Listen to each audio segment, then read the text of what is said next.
준공 후 아파트에 입주할 수 있는 권리를 분양권이라고 하며 청약에 당첨되어 취득하거나 당첨된 분양권을 승계하여 취득할 수 있습니다. 분양권 자체의 양도에는 77% 혹은 66%의 세율이 적용되고 또 다른 주택을 팔 때도 주택수에 가산되므로 주의해야 합니다. 주택과 분양권을 보유한 경우 비과세될 수 있는 세법 규정을 국세청 해석 사례를 통해 살펴보고자 합니다. 우선 법령을 두 가지로 구분해 살펴볼 필요가 있습니다. 분양권 갈아타기라 할 수 있는 소득세법 시행령 제156조 3에 따르면 1세대가 1주택을 보유한 상태에서 분양권을 취득하고 이후 종전주택을 양도한다면 비과세될 수 있습니다. 물론 종전주택 취득 후 1년 후 분양권을 취득하고 분양권 취득 후 3년 이내 양도, 2년 보유 요건을 충족해야 합니다. 또 다른 규정은 소득세법 시행령 제155조의 일시적 2주택 비과세 특례입니다.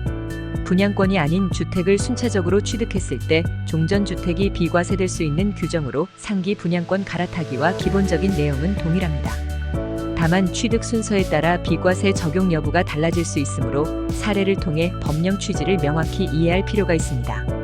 A 분양권을 취득한 후 B주택을 취득한 상황에서 A 분양권이 A주택으로 준공되고 B주택을 양도한 사례에서는 결론적으로 비과세될 수 없다는 국세청의 해석이 있습니다. 분양권 갈아타기 규정에 따르면 먼저 주택을 취득한 후 분양권을 취득해야 비과세될 수 있지만 이 사례의 경우 분양권을 먼저 취득하고 주택을 나중에 취득했기 때문에 비과세 적용이 배제되었습니다. A 분양권을 취득한 후 A 분양권이 A주택으로 준공되고 B주택을 취득한 후 A주택을 양도했다면 다른 결론이 나올 수 있습니다. B주택을 취득하기 전 분양권이 주택으로 전환되었으므로 분양권 갈아타기 규정이 아닌 일시적 2주택 비과세 규정을 적용할 수 있습니다. 결론적으로 분양권 상태에서 새로운 주택을 취득하면 과세되지만 분양권으로 취득한 주택이 준공된 이후 새로운 주택을 취득하면 비과세될 수 있습니다. 같은 논리가 적용된다면 순차적으로 분양권을 2개 취득했다 하더라도 비과세는 적용되지 않습니다. A 분양권과 B 분양권을 차례로 취득하고 A 분양권이 A주택으로 준공되고 B 분양권이 B주택으로 준공된 후 A주택을 양도한 사례에서는 분양권 갈아타기와 일시적 2주택 비과세 규정이 적용될 수 없습니다. 분양권이 주택으로 준공되기 전 양도하면 2년 이상 보유하더라도 66%의 높은 세율이 적용됩니다. 조합원 입주권을 승계 취득해 2년 이상 보유하면 기본 세율을 적용받을 수 있으나 분양권은 그렇지 않으므로 주의가 필요합니다. 분양권 갈아타기 특례 규정을 잘 이해하면 세금 부담 없이 주택을 갈아탈 수 있지만 자칫 착각한다면 거액의 세금이 부과되어 큰 낭패를 볼 수 있습니다. 세법의 규정과 적용이 다소 복잡할 수 있으므로 국세청 해석 사례를 면밀히 검토해 판단해야 합니다. 국토교통부는 9월 25일 일기 신도시 5곳의 노후 도시 정비 계획을 최종 공개했습니다. 이번 계획은 올해 처음 시행된 노후계획 도시 정비 특별법에 따라 진행되었으며 일기 신도시는 기존 30만 호에서 54만 호로 재탄생하게 됩니다. 이를 통해 14만 2천 호의 추가 공급이 이루어질 예정이며 수도권 주택 공급 문제를 해결하는 데 중요한 역할을 할 것으로 보입니다.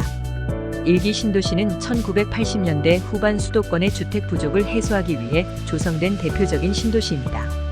분당, 일산, 평촌, 삼본, 중동 신도시가 1989년부터 1996년까지 약 29만 2천 호 규모로 조성되었으면 현재는 약 39만 2천 호 규모로 성장했습니다. 그러나 30여 년이 지나며 노후화된 주거지들이 많아졌고 이를 해결하기 위해 정부는 이번 도시 정비 계획을 통해 2035년까지 약 54만 호 규모로 재정비할 계획입니다. 이번에 발표된 계획에 따르면 일산 신도시는 9월 25일 기본계획안 공개와 함께 주민 공람을 시작했습니다.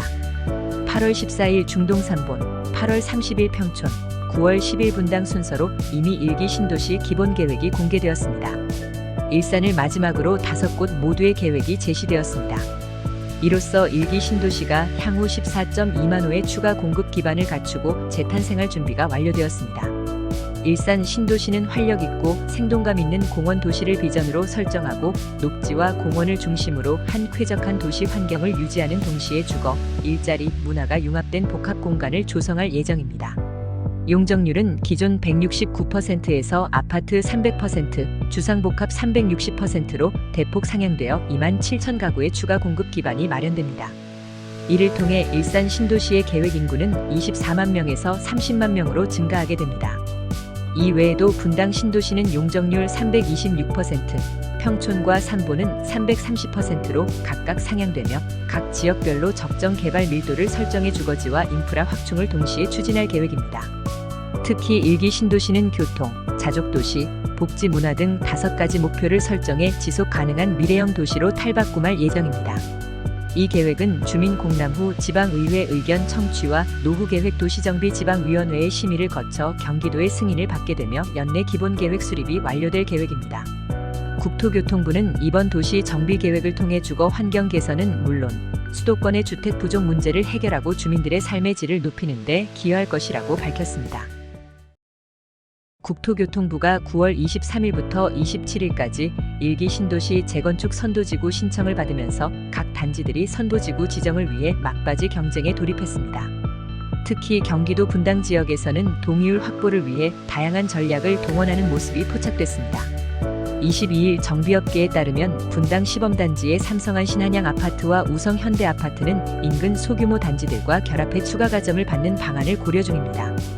성남시는 통합 재건축을 위해 반경 2km 이내 소규모 단지와 결합할 경우 가점을 부여하겠다고 발표한 바 있어 이를 통해 더 많은 가구 수를 확보하고 경쟁력을 높이려는 의도입니다. 분당은 특히 동의율 확보가 중요한 지역입니다. 동의율이 선도지구 평가에서 가장 높은 점수를 차지하기 때문에 주민들은 동의율을 0.1%라도 더 높이기 위해 총력을 기울이고 있습니다. 실제로 일부 단지에서는 마을버스 광고와 명절 연휴 동안 주민 동의서를 독려하며 95% 이상의 동의율을 확보하려는 움직임을 보이고 있습니다. 이미 90% 이상의 동의율을 기록한 단지도 있지만 만점에 가까운 점수를 목표로 마지막까지 치열한 경쟁이 이어지고 있습니다. 또한 많은 단지들이 평가 점수를 높이기 위해 신탁회사와 업무 협약을 맺거나 공공시행 방식을 채택하고 있습니다.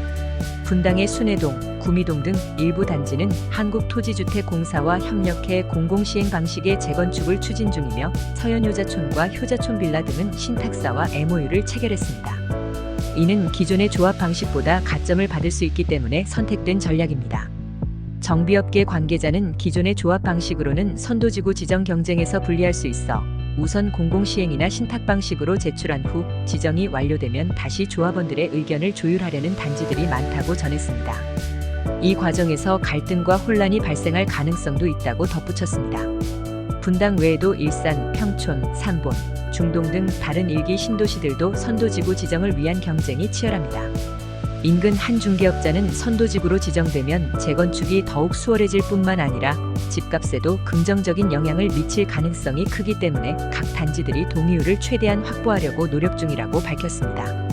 이런 분위기에 힘있어 동의율을 90% 이상 확보한 단지들이 많으며 신청 마감일까지 마지막까지 동의율을 높이려는 단지들이 많을 것으로 예상됩니다. 선도지구로 지정되면 재건축 절차가 한층 간소화되고 신도시 재건축이 활성화될 가능성이 높습니다. 이로 인해 각 단지들이 선도지구 지정을 위해 치열한 경쟁을 벌이고 있는 것입니다.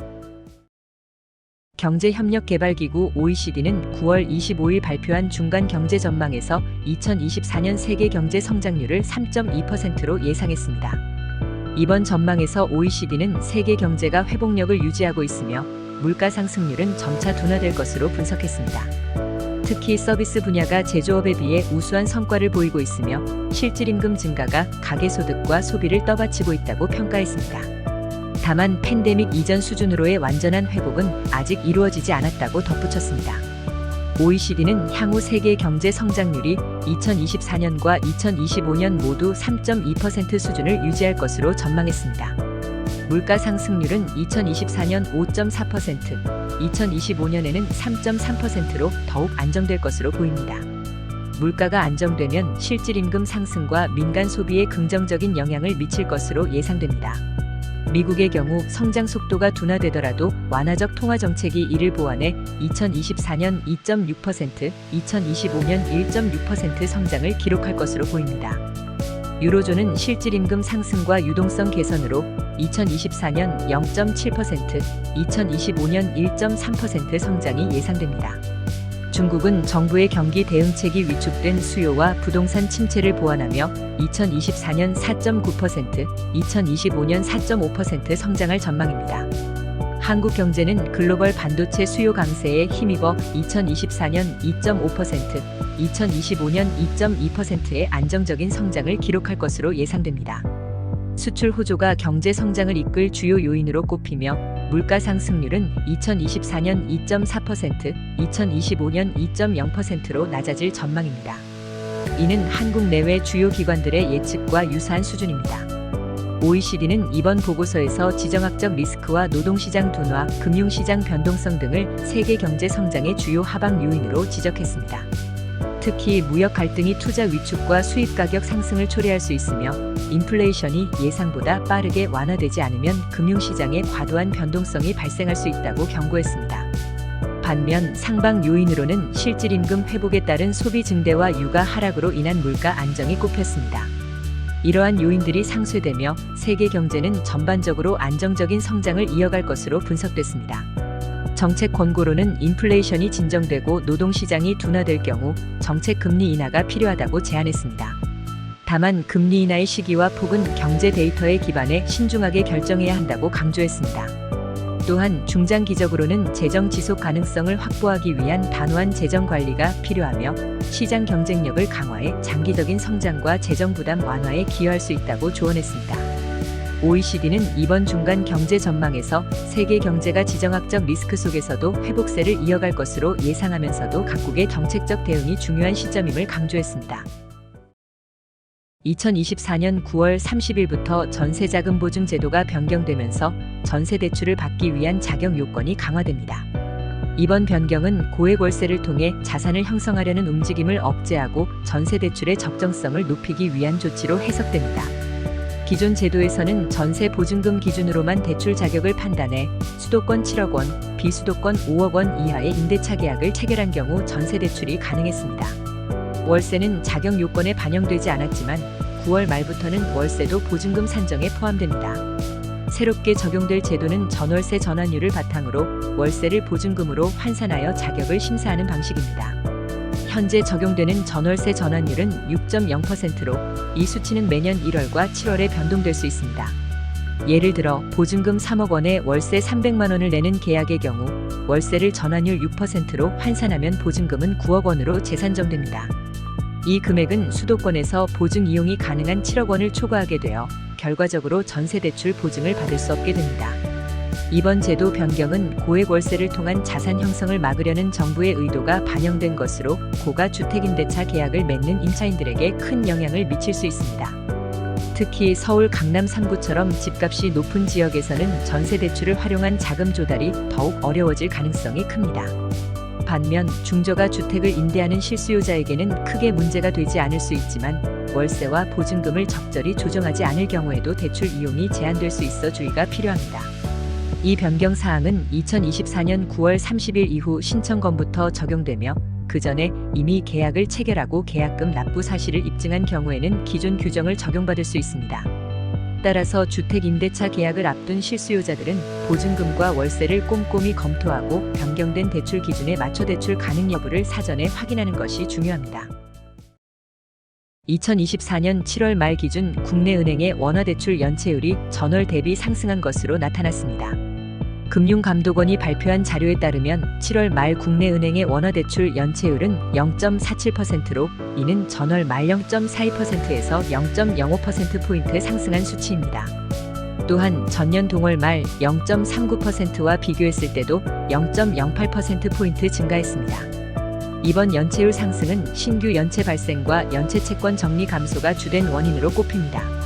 7월 중 신규 연체 발생액은 2.7조 원으로 전월에 2.3조 원 대비 0.4조 원 증가했으며 연체 채권 정리 규모는 1.5조 원으로 전월 4.4조 원에 비해 2.9조 원 감소했습니다.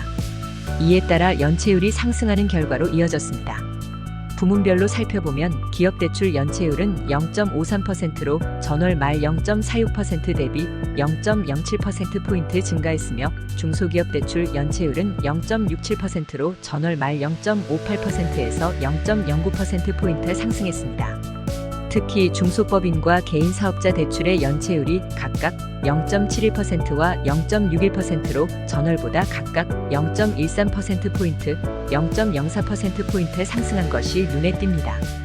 대기업 대출 연체율은 0.05%로 소폭 상승했지만 여전히 안정적인 수준을 유지하고 있습니다. 가계대출 부문에서도 연체율이 상승했습니다. 7월 말 가계대출 연체율은 0.38%로 전월 말 0.36%에서 0.02%포인트 올랐습니다. 이중 주택담보대출 연체율은 0.25%로 전월 말 0.24% 대비 0.01%포인트 상승했으면 신용대출 등의 연체율은 0.76%로 전월 말 0.71%에서 0.05%포인트 증가했습니다. 금융감독원은 이번 연체율 상승에 대해 중소기업 등 취약차주를 중심으로 연체율이 높아지고 있지만 여전히 코로나19 이전의 장기 평균 0.78%에 비해 낮은 수준이라고 평가했습니다. 다만 지난해 하반기 이후 신규 연체율이 높은 수준을 유지하고 있어 앞으로 연체율이 지속 상승할 가능성에 대비할 필요가 있다고 밝혔습니다. 향후 금융당국은 은행들이 충분한 대손 충당금을 적립하고 연체 채권을 적극적으로 정리하도록 유도할 예정입니다. 또한 취약 차주에 대한 자체 채무 조정을 활성화해 차주의 채무 부담을 완화할 수 있도록 지원할 방침입니다. 부산 동래구 사직 5구역이 재개발 정비구역으로 공식 지정되면서 사업이 본격화될 전망입니다. 추정 비례율은 약 105%로 나타났습니다. 부산시는 지난 25일 사직 5구역 재개발 사업에 대한 정비계획과 정비구역 지정안을 고시했습니다. 해당 구역은 동래구 사직동 일대로 총 면적은 약 45,746제곱미터입니다. 이곳은 지하 2층에서 최고 35층 높이의 아파트 9개 동으로 총 988세대가 들어설 예정이며 주민들의 편의를 위한 다양한 복리시설도 함께 건설됩니다. 재개발 추진에 따른 추정 비례율은 총 수입 추산액 5,638억 원, 사업비 3,810억 원, 종전자산 합계 1,739억 원으로 산출되었습니다. 이 수치를 바탕으로 비례율은 약 105%로 예상되고 있습니다. 이번 정비 계획으로 사직 5구역의 대부분 지역은 기존 제2종 일반주거지역에서 제3종 일반주거지역으로 상향 조정됐습니다. 이는 보다 높은 건축 가능 용적률을 반영한 결과로 재개발을 통해 보다 효율적인 토지 활용이 기대됩니다. 사직 5구역은 교통면에서도 뛰어난 입지를 자랑합니다.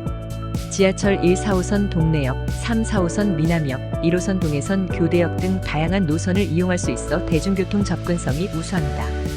또 미남초등학교, 여고초등학교, 내성중학교 등 교육기관이 인접해 있어 가족 단위 세대에게도 매력적인 지역으로 평가받고 있습니다. 사직 5구역 재개발은 동래구의 도시 발전과 주거 환경 개선에 긍정적인 영향을 미칠 것으로 보입니다. 주택도시보증공사가 2024년 9월 5일 발표한 제92차 미분양관리지역 선정 결과에 따르면 경기도 이천시를 비롯해 부산 동구, 대구, 남구 등 9곳이 새롭게 미분양관리지역으로 선정됐습니다. 선정된 지역은 미분양 해소 속도가 더디거나 미분양 증가가 우려되는 곳으로 오는 9월 10일부터 10월 9일까지 관리지역으로 지정됩니다. 이번에 선정된 지역은 수도권 1곳과 지방 8곳으로 구성됐습니다. 수도권에서는 경기도 이천시가 미분양 관리지역으로 지정되었으며 지방에서는 부산 동구, 대구 남구, 강원도 강릉시와 속초시, 충북 음성군, 전남 광양시, 경북 포항시와 경주시가 포함됐습니다. 미분양 관리지역 선정은 지역 내 미분양 세대수와 공동주택 재고수 대비 미분양 세대수 비율, 미분양 증가 및 해소 속도 등을 고려해 결정됩니다. 이번에 선정된 지역들은 대부분 미분양 해소가 지연되거나 미분양 우려가 있는 곳들로 선정 사유는 지역마다 다릅니다. 예를 들어 이천시와 대구 남구는 미분양 해소 속도가 저조에 선정됐고 부산 동구와 강원도 속초시는 미분양 증가와 해소 저조 등 복합적인 이유로 미분양 관리 지역에 포함됐습니다. 미분양 관리 지역으로 지정되면 해당 지역에서 분양 보증을 받으려는 사업장은 사전 심사를 통과해야만 보증서 발급이 가능합니다. 특히 미분양 우려가 크거나 해소 속도가 느린 지역에서는 분양 보증 신청 과정에서 보다 엄격한 심사 절차가 적용될 수 있습니다. 미분양 관리 지역에서 사업자가 분양 보증을 신청하려면 사전 심사를 거쳐야 합니다.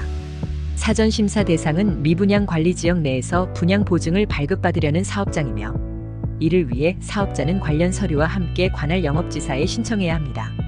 심사는 3영업일 내에 완료되며 미흡한 결과가 나올 경우 보완 후 재심사를 받아야 합니다. 2차례 미흡 판정을 받은 경우 자금관리조건부 보증 신청만 가능해지는 등 절차가 까다롭습니다. 다만 임대주택 사업, 100세대 미만의 주택 및 오피스텔 사업, 공정률 60% 이상 된 후분양 사업 등은 사전심사 대상에서 제외됩니다. 이번 미분양 관리지역 지정으로 인해 해당 지역에서 분양을 준비 중인 사업자들은 더 신중한 사업 계획을 세워야 할 것으로 보입니다. 미분양 세대가 증가한 지역에서는 신규 분양이 어려워질 수 있으며 자금 확보 과정에서도 심사 절차가 강화돼 일정 지연 등의 변수가 발생할 수 있습니다. 따라서 사업자는 미분양 관리 지역 내에서의 사업 추진 시 미리 사전 심사를 받고 분양 가능성을 철저히 분석해 리스크를 최소화해야 합니다. 미분양 관리 지역으로 지정된 이들 9개 지역은 앞으로 10월까지 관리 지역으로 유지되며 이후 미분양 해소 상황에 따라 관리 기간 연장 또는 해제가 결정될 예정입니다. HUG는 매월 미분양 관리 지역을 발표하며 주택시장의 안정화를 위한 관리를 이어갈 방침입니다. 이번 선정은 정부가 미분양 문제를 해결하고 주택시장을 안정적으로 유지하기 위한 노력의 일환으로 각 지역의 미분양 상황을 주의 깊게 지켜보는 것이 중요합니다. 내 소유의 빈 땅을 어떻게 활용할지 고민이라면 주차장으로 전환하는 방법을 고려해 볼 수 있습니다. 특히 도심에 위치한 땅이라면 주차 공간 부족이 심각한 문제라 주차장을 만들면 안정적인 수익을 기대할 수 있습니다. 땅에 건물을 짓는 것은 많은 비용이 들고 관리가 어려울 수 있지만 주차장은 상대적으로 적은 비용으로 운영이 가능하며 수익성도 좋습니다. 이번 기사에서는 노예 주차장을 만들어 수익을 창출하는 방법을 소개합니다. 첫 번째 단계는 입지를 선정하는 것입니다.